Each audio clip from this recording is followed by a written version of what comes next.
everybody, this is Carla again, and this time I am back with a review for episode 9 of season 2 of Gotham. The episode is titled A Bitter Pill to Swallow. I have to be honest, at the beginning of this episode, I felt it was really boring. Like, there was nothing in it that really called out to me, and frankly, towards later parts of the episode, it still felt sort of like nothing was happening. The action wasn't great. The whole plot line with the, hired assassins was kind of blah. I mean, none of them really stood out. It felt way too easy. But I think I don't necessarily dislike this episode as much as I thought I would at the beginning. I think what really makes this episode is the character interactions, not necessarily the plot.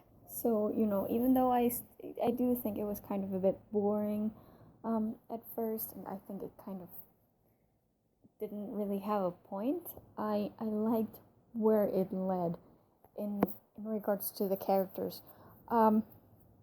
First off, of course, there's Gordon. I mean, again, he's not my favorite character or anything, but I like when he has good realizations, because Lee is totally right in that he has been making really bad decisions lately. And I like it. I've said before, I like it when Lee calls him out on it, because somebody has to call him out on it. And I like that he kind of saw what he was doing in this one. I liked how they used Chief Barnes.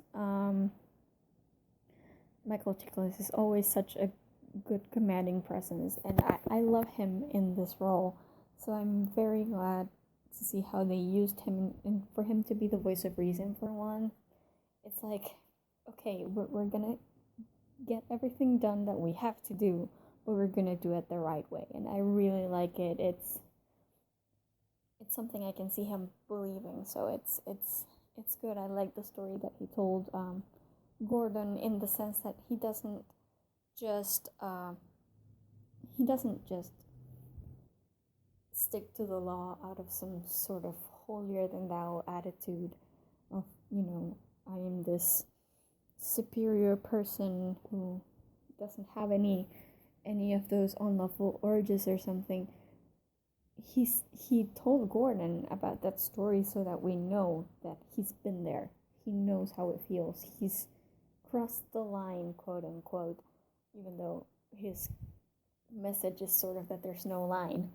He's crossed it. He's gone too far, and he regrets it, and he doesn't want any of his cops to be the same way. He doesn't want Gordon to be the same way, which is great, because I think that goes to a lot of what Jim Gordon is in the comics. It's this man that is straight, and he understands that sometimes you have to bend the rules a little, but in the end, the law is there for a reason.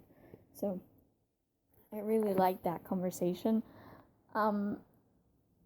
It's funny because when they got to the apartment, after the first attempt on Jen's life, I saw that these two characters were introduced, the guy who was in forensics and the girl who dies at the end. And I remember thinking, wait, didn't they have a strike force? Like, what happened to them? Did they all die? I know some of them died. When Penguin got away, they were killed by Tabitha. But at the same time, I'm like, well, weren't some of them still alive? I guess they disappeared, or something. But unlike the strike force, whom I never really warmed up to, like, I didn't really care for any of them when they died, this time around they did a better job, even with just a few stray lines. It's like the forensics guy, he's like, dude, I'm not a cop, don't put me on the front lines. So Barnes is like, yeah, stay back, and while he's in the back, he gets killed. Like, that's gotta suck. So I felt for him. And then the girl, whose name escapes me right now, even though I just watched it, literally, the girl, the moment. It was funny because Barnes sends her to like make sure the staircase is clear, and she goes, and then they come back to Barnes and Gordon talking, and I'm like, damn, that took a long time to just check the staircase was clear, because she wasn't there. So I thought they would just forget about her, but then she came back, which was nice. That they didn't forget about her. And then when finally the killer is caught, and Gordon's like, he did a really good job today. I'm like, she's gonna die. Great, she's gonna die. That was a little bit too obvious, but I liked it either way because I liked her. Like, I really warmed up to her really quickly. She was a rookie, but she wanted to do the right thing, and she was afraid, but she was a cop, and she was gonna stay there if ordered to. So I liked her. It's kind of a pity that she had to die, but at least they did it the right way this time around, even if it was a little bit predictable. Another thing I have to really complain about as far as that plot goes is Eduardo Flamingo. Really? Flamingo? I mean, as a native Spanish speaker, I kind of feel, really annoyed by that. Flamingo, it's like the Spanish speaking equivalent of having Baggins as your last name. I mean, it might apply, or in a fantasy setting, it might sound okay, but in real life, it's kind of like, really, Flamingo's your last name? Are you serious?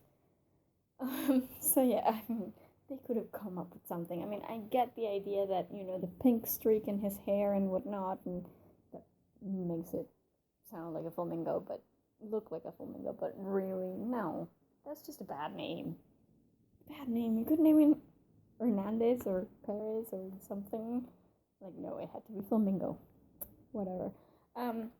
As far as the whole, hired killers kind of thing, the lady, which we just saw today, like, at first I saw her when she was speaking to Tabitha, and I'm like, she's uncannily similar to Missy from, Doctor Who.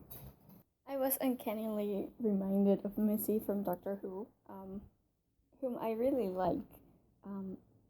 Just the two characters seemed really similar. And then I looked her up in IMDb, and I'm like, oh, that makes sense. It is Missy from Doctor Who. So, of course, it's funny. Like, I feel like she was just playing the same character again, in a way. But I can see why Michelle Gomez, you would want her to play those types of characters. At the same time, it felt a little bit too easy. I mean, I think the moment that stood out to me the most in the negative way was when she calls one of her assassins. She calls him from a landline that can be traced.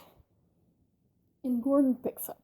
And I'm like, really? What kind of a criminal are you? You're calling him from a landline. What? I mean, that felt really... I get that Gotham has to, go with the whole whimsy thing, and that they like their cliches and whatever, but still, that was a little bit too much. So I thought it was just a bit too easy that you would just go up to this mistress of crime and she would send people to kill whoever you wanted to be killed. And none of them were really remarkable. I mean, I liked the first one in the elevator because he was funny. He was like, hey, you want a caramel? And Gordon's like, get off. Like, I've been there. I've been with people who talk too much in the elevator, so yeah, I know how that feels. And he was funny, so I liked him. But the rest of them, I don't really care about. Even Flamingo Dude. Like, really? Am I supposed to be scared of him because you told me that he eats people? Nah. I didn't really care. So I don't know if she's gonna be back next time around. I guess not, judging from the last few scenes of the episode, but I didn't really care. I did, however, like I said, I liked the character moments. I liked when Lee called Jim out on it. I liked when Barnes and and Jim had that conversation. Another thing I really liked was Alfred and Bruce, because if you've been listening to my reviews for a while, you know that it bothers me to no end when they paint Alfred more as a butler than as a guardian. Because I'm sorry, Bruce might be, super rich and the heir to this gigantic empire, but he's still a 14-year-old kid. Okay, so he does not get to make the decisions. And I really liked in this episode that Alfred's finally like, you know what? No, you can't do anything. You can't just do everything you want. There are rules. And when Bruce is like, you have no right, and Alfred's like, I have every right. Of course he does. He's your freaking guardian. He's like your, technically, legally, he's like a parent. He has all the rights and obligations that come with being a parent. And Bruce is just going to have to take it like every other teenager in the world. I do think Bruce is a little bit whiny. And I am hoping that this encounter with Selena at the end, that it's going to change his mind somehow. But at the same time, I kind of also understand that he's 14. Teenagers are whiny. That happens.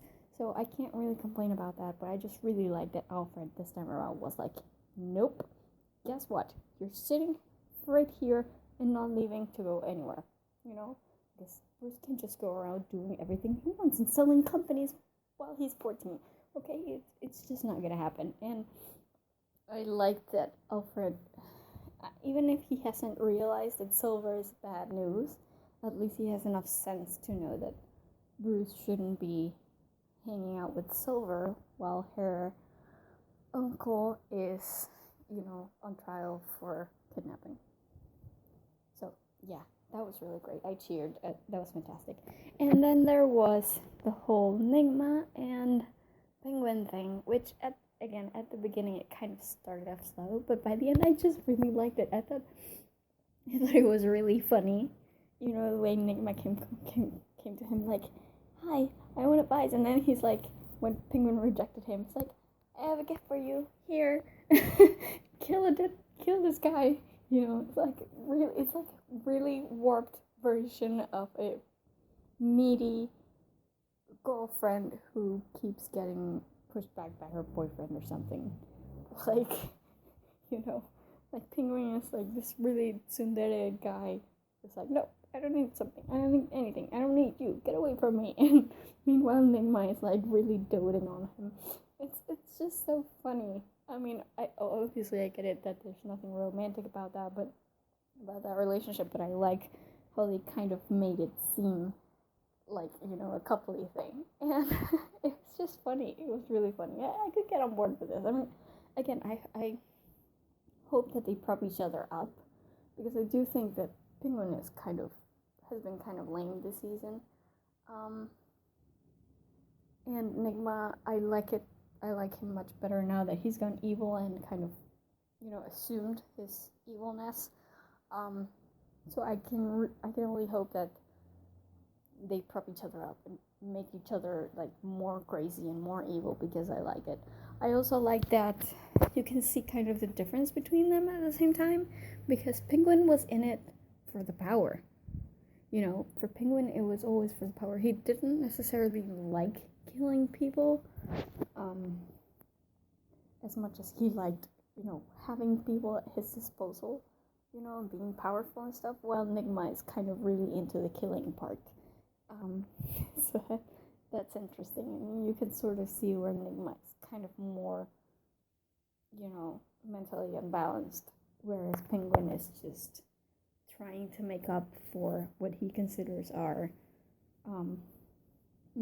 flaws in his personality or whatever. Like, he was treated badly as a kid, or, made fun of as a kid, and he's trying to kind of make up for it. It's kind of a different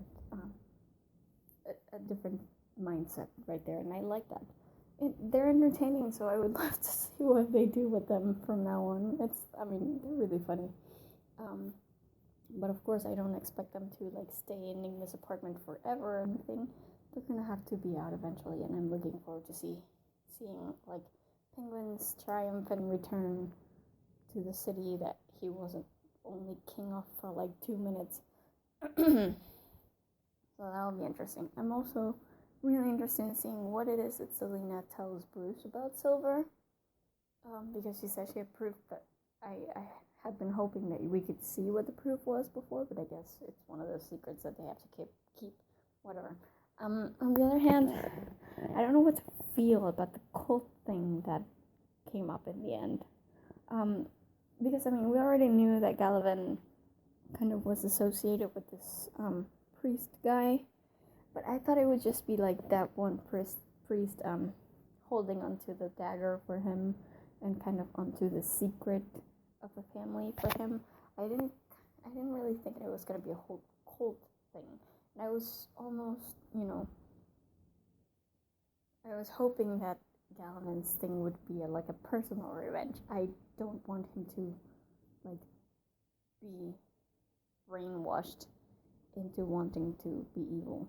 Like, I don't want him to, like, be part of a dark cult and the cult somehow convinced him that Bruce Wayne and the Wayne family were the source of all his evils. I want that to come from him. So I don't know how to feel about that one. I also found it really stupid that Tabitha decided to kill Jim for Barbara. She's like, he hurt her. I'm like, seriously? No, come on, give her a better motivation than that. She's not in love with Barbara, but come on. So I don't know, that last scene I'm kind of iffy about, but I guess I can wait and see where it's going. Hopefully it will be good.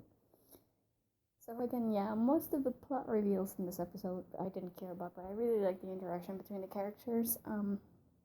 Somehow that made the episode watchable. It's still not one of the greatest, because I felt it was a bit slow, it was a bit predictable, I didn't care for the plot at all. The characters were just like, generic and stuff, so I didn't really care, but among the actual cast, the interaction was pretty great, and that's the part that I really liked. So, I don't know, I would kind of give it barely passing grade, I guess. Just on that aspect alone, on the character aspect alone, but I can't, unsee all the other failings the episode had, so it's pretty much like kind of in the middle of the bunch. It's not too high, it's not too low, but I guess I'll wait and see what comes up in the next one. And since now we've got confirmation that the whole Gallivan arc isn't over, I just can't wait to see where it goes. Hopefully Missy, or the lady, or whatever her name is, will be involved, because I think Michelle Gomez is a great actress and I'd like to see her come back. But hopefully they'll develop her character a bit more, so that she's not just some random criminal that comes out of nowhere. So we'll see that. In the meantime, if you want to see more reviews for Gotham, be sure to visit our website at thegeekypub.com. We have reviews for this season, the previous season. We also have reviews for other TV shows, books, movies, games. We have a bunch of stuff in there, so be sure to check it out. And I will see you guys in my next review. Bye.